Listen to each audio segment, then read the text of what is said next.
In fulfillment of his commitment to periodic performance evaluation of the ongoing federal road projects across the 6 geopolitical zones of Nigeria, the Minister of Works, Engineer David UMAHI, on Monday inspects sections 1 and 2 of Lagos-Calabar Coastal Highway in Lagos State. In his team to inspect the project is a People's Democratic Party (PDP) chieftain, Segun Showumi, a man from civil society organizations, and the essence of the visit is basically to also verify the evaluation of the additional work of the contractor handling the project, High Tech Construction Company Limited, as compiled by the Department of Roads and Bridges of the Federal Ministry of Works, and to see a Win Homes property in Okun Aja, while UMAHI lauds the pace and quality of work by the contractor, which he attributed to the success of the project and the solution proffered to some technical problems encountered in some sections of the project, to excellence in performance and extraordinary.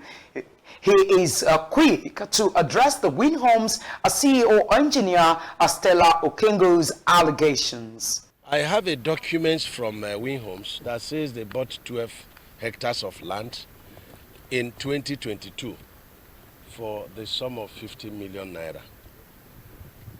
I don't know if the villagers have been terribly cheated, if the purchase went through the normal process. For you to buy 12 hectares of land for 50 million in 2022 with all this development all around the place. So I want you people to find out. And the investigative journalism demands that you talk to the native. That is number one. Number two, the fence of Wins Homes, you can see it first is a very terrible, fence work. You can see it is very cheap, it's very bad, it's a dwarf fence. Number two, you will see, about not more than 10 meters of drainage they put. That drainage, even a local government, what local government cannot put that. So it's also a very terrible infrastructure that will not cost up to 1 million. Then three is that you need to investigate to see if there is any evidence of any infrastructure that was destroyed. You can see the land there, bare. You can see countable few trips of sand there.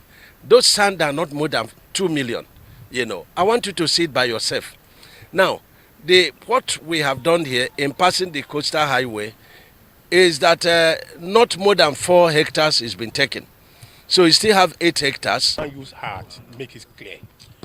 Where you are bringing in an infrastructure, from the middle of this infrastructure, 150 meters to that side, now belongs to the federal government, except where the president gives a waiver. Ditto for the other side. Beginning of this road, you will see that there are so many structures there, development. The honorable minister talked to the presidency, and the president actually gave a waiver around that area. Anything from 5 kilometers, that is changing 5 kilometers to the end, the land on both sides of the road, from the center of the road up to about 150 meters away, belong to the government. And it falls under unclosed law.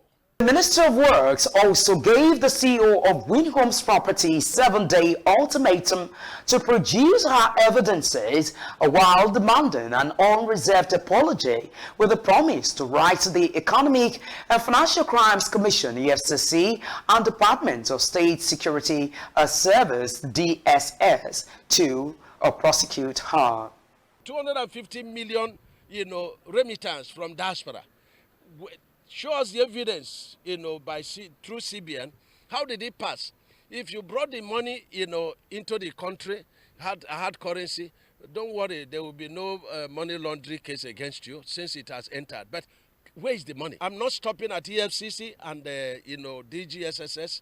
I need apology from the woman if within 7 days she fails to provide these documents.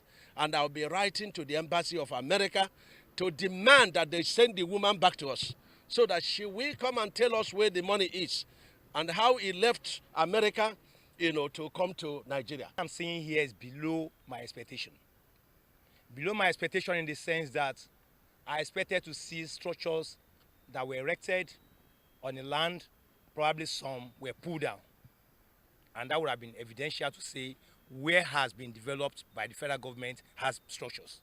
But that is not the case. I was also of the fact that I asked the woman, Mrs. Engineer Stella Okengu, that the ministry needs some documents.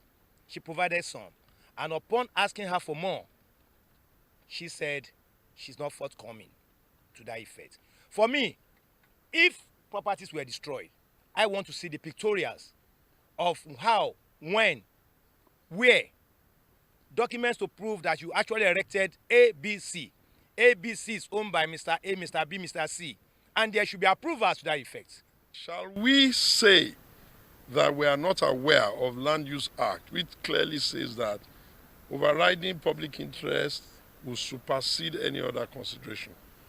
It becomes even extremely embarrassing if nations, our nation, will now be subjected to the bully tactics of social media noise, innuendos, conjectures that impugns on the global integrity of the country and our ability to attract people who are law-abiding to do business here. What has been said by the minister suffices. I will just plead with those of you that are the owners of the country, the Nigerians yourself, be advised. The world has gone unilateral. What that means is that nations are now protecting themselves.